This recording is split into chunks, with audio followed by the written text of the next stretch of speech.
Assalamualaikum warahmatullahi wabarakatuh. Salam sejahtera untuk kita semua. Di sini kami dari kelompok 8 izin untuk mempresentasikan hasil pengerjaan kami terkait project based learning di company Red Doors.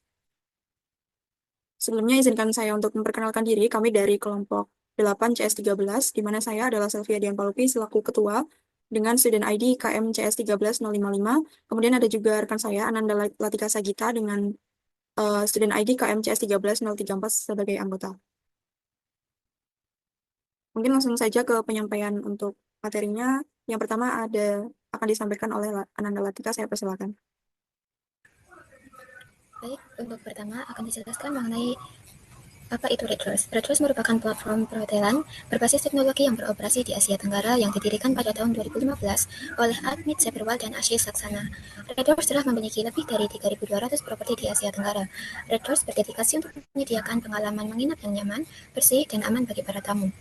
Dengan fokus pada inovasi dan teknologi, Redrose memanfaatkan platform digital untuk memfasilitasi pemesanan dan peningkatan pengalaman pelanggan.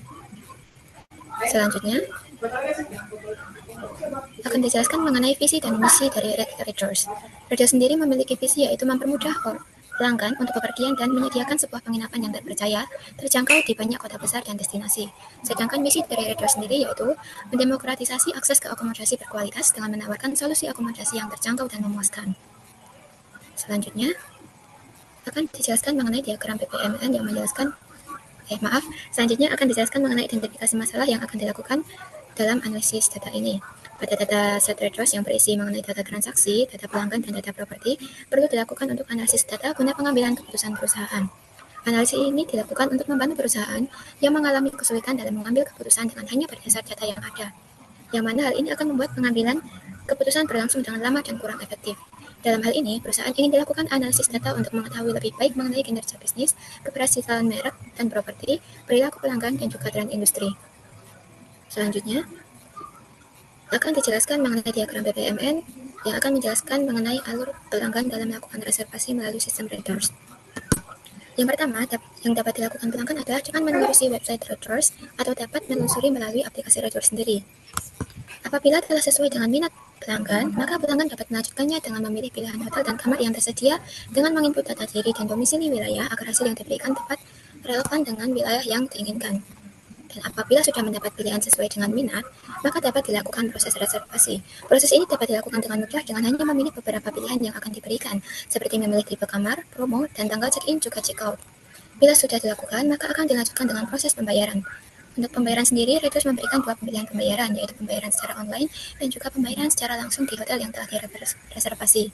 Dan apabila pembayaran telah dilakukan oleh pelanggan, maka pelanggan dapat menunggu notifikasi email bahwa pembayaran yang dilakukan telah berhasil.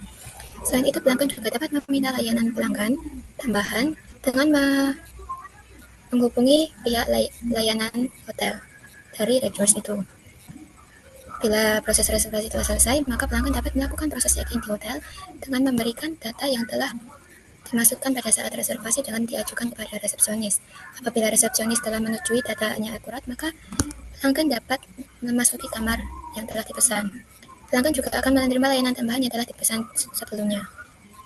Dan apabila waktu check-out telah tiba, maka pelanggan harus segera keluar dari kamar dengan menyerahkan kunci kepada resepsionis dan melakukan pembayaran tambahan atas layanan tambahan yang diminta.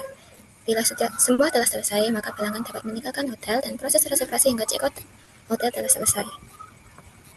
Selanjutnya, untuk alur analisis yang kami lakukan, yaitu dari data mentah, kita akan melakukan data cleansing, yaitu dengan cara mencari missing values atau nilai yang hilang, mencari adanya duplikasi data, dan mencari adanya tidak kekonsistenan data. Dan bila sudah terhitung semua, maka akan dilakukan cleansing data. Namun pada data yang kami analisis tidak ada cleansing data, maka akan langsung dilanjutkan untuk melakukan proses data. Proses data sendiri dilakukan untuk mengetahui durasi pemesanan dan lead dan pemesanan, pendapatan per malam dan pendapatan pemesanan, dan juga mengidentifikasi kinerja properti dan tingkat hunian.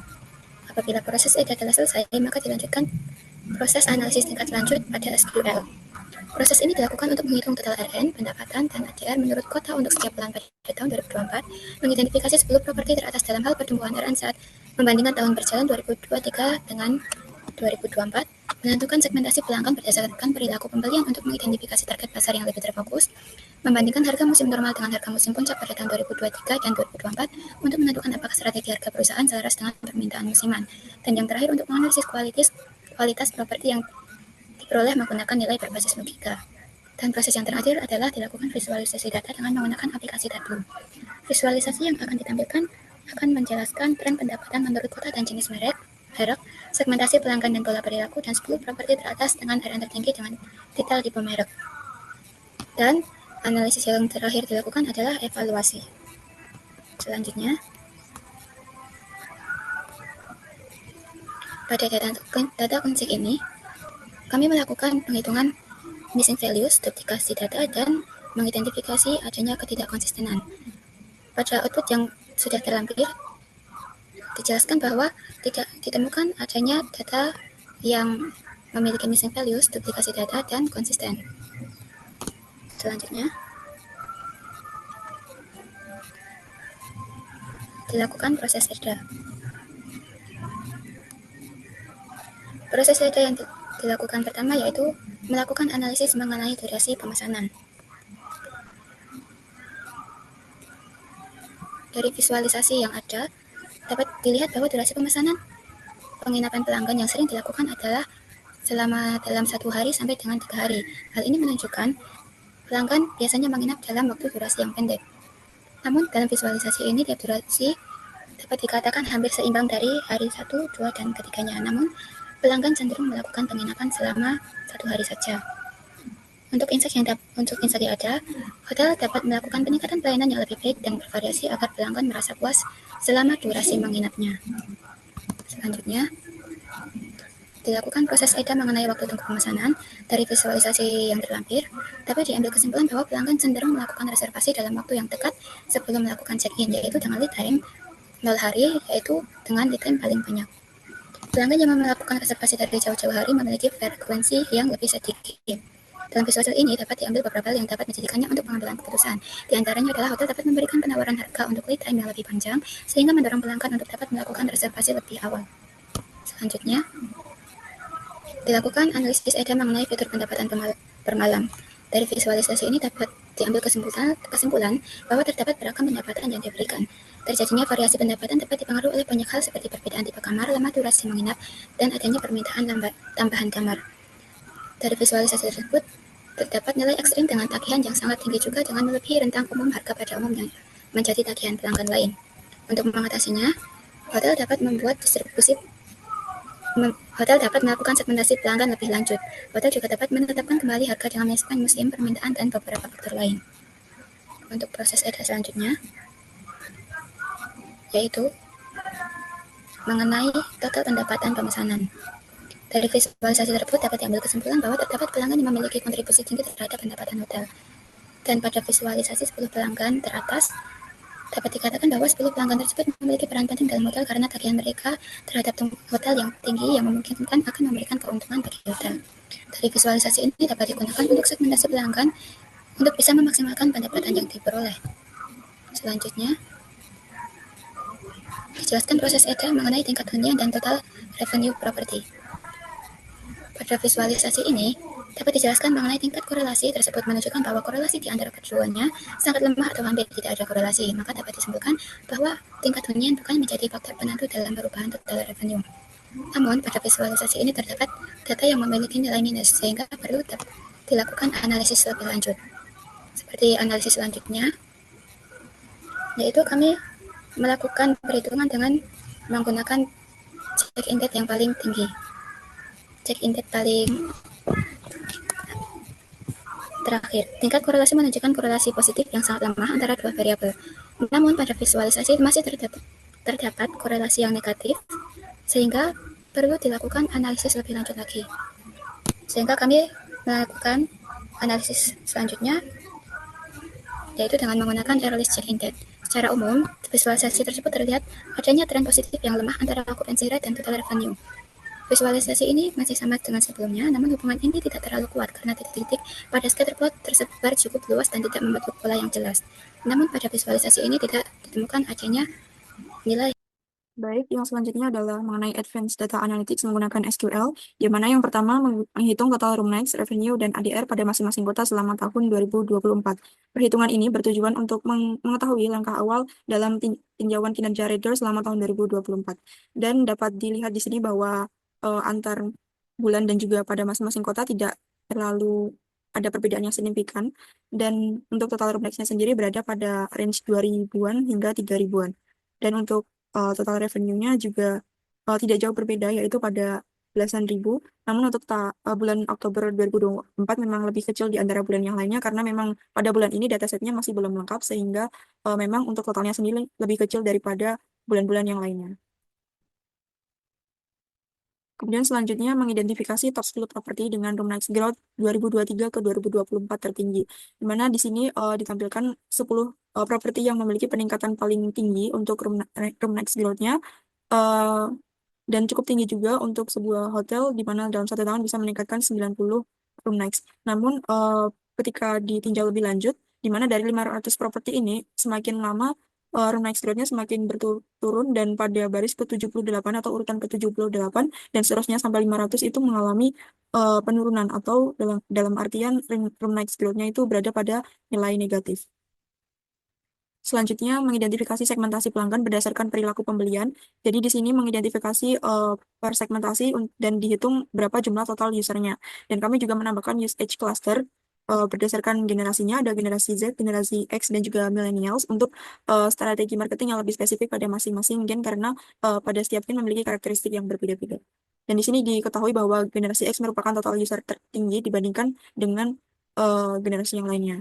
Juga ada analisis lanjutan dengan dikategorikan per masing-masing user dan dihitung total spendingnya. Di sini yang tertinggi juga masih generasi X dan untuk generasi Z sendiri di sini merupakan generasi dengan paling sedikit untuk melakukan transaksi dan juga total spendingnya paling sedikit dibandingkan dengan generasi yang lainnya. Selanjutnya adalah membandingkan normal season dan peak season dan di sini outputnya dapat dilihat bahwa tidak terlalu ada perbedaan yang signifikan antara suatu bulan ke bulan yang lainnya. Jadi dapat disimpulkan bahwa Redders masih belum memanfaatkan potensi peak season yang terjadi di akhir tahun menjelang awal tahun pada liburan, di mana total revenue-nya masih sama antara bulan yang satu dengan yang lainnya.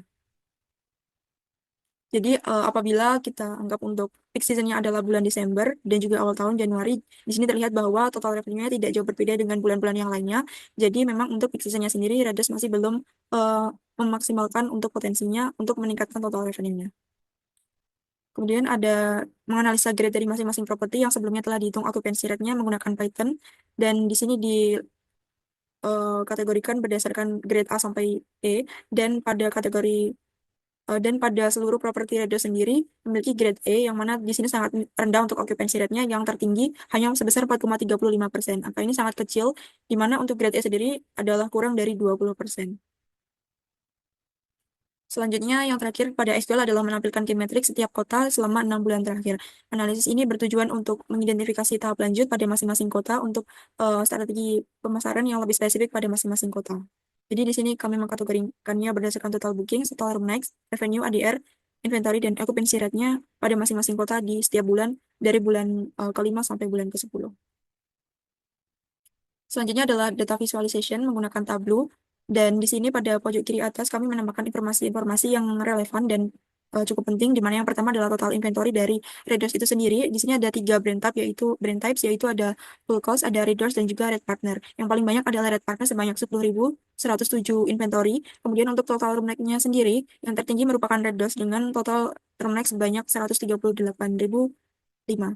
Kemudian untuk usernya sendiri ada beberapa segmentasi. Di sini total user adalah sebanyak 1.000 untuk tujuan travel purpose-nya. Di sini ada bisnis sebanyak 511 orang, kemudian ada leisure sebanyak 489, kemudian berdasarkan user type-nya ada new user sebanyak 526 user, ada repeat user sebanyak 474, dan berdasarkan gendernya di sini tidak ada perbedaan yang menimpang, di mana male-nya sebanyak 512 dan female sebanyak 488 user. Selanjutnya pada visualisasi di center ada revenue trends, yaitu total revenue pada seluruh kategori dan seluruh kota, di mana di sini terjadi stagnansi untuk total revenue sendiri selama 4 tahun terakhir. Kemudian pada chart selanjutnya adalah revenue by city dan brand type untuk lebih detailnya. Jadi di sini dilihat bahwa masing-masing kota itu juga tidak terlalu ada perbedaan yang signifikan, di mana kota Yogyakarta memiliki total revenue tertinggi dibandingkan dengan kota-kota yang lainnya. Selanjutnya ada customer segmentation. Di sini dikategorikan berdasarkan female dan female, juga bisnis dan juga leisure atau travel purpose-nya. Dan juga ada budget, ada untuk pewarnaannya, yaitu untuk customer age untuk mengidentifikasi uh, nilai rentang usia dari masing-masing total revenue. Jadi nanti bisa diambil insight terkait customer segmentation berdasarkan total revenue-nya. Selanjutnya yang terakhir adalah taxable properties, di mana bisa digunakan untuk identifikasi lanjutan terkait properti yang potensial dan mungkin bisa dijadikan acuan untuk penambahan properti di lokasi setempat, di mana di sini ada 10 properti yang memiliki room max tertinggi dengan rentang room max-nya sebanyak 940 sampai 998 untuk yang tertinggi. Juga yang terakhir pada visualisasi kami menambahkan eh, informasi tambahan mengenai warna sebagai simbol warna dari perwakilan brand type dan juga customer age untuk memudahkan pembacaan visualisasi. Juga ada filter data berupa gender, travel, city, brand type, dan year yang akan memudahkan analisis lanjutan sesuai dengan eh, kategori yang diinginkan. Selanjutnya adalah probability analysis. Jadi setelah dilakukan ketiga analisis baik Python, SQL, dan juga Tableau, disimpulkan bahwa di sini permasalahan utama dari Redis adalah stagnasi dari total revenue selama 4 tahun sendiri. Dan untuk di breakdown lagi terkait penyebab adanya stagnasi total revenue adalah yang pertama occupancy rate-nya itu rendah dan juga strategi marketing yang belum maksimal, di mana untuk occupancy rate yang rendah disebabkan karena dua hal, yaitu kualitas properti yang kurang dan juga properti tidak dapat bersaing pasca pandemi, mengingat bahwa transaksi yang berasal dari dataset merupakan transaksi selama tahun 2020 sampai 2024, yang mana di tahun tersebut terdapat pandemi COVID-19. Kemudian mengenai strategi marketing yang belum maksimal, karena di sini Red Doors belum menspesifikkan untuk customer yang diincar untuk bergabung melakukan transaksi di Red Doors.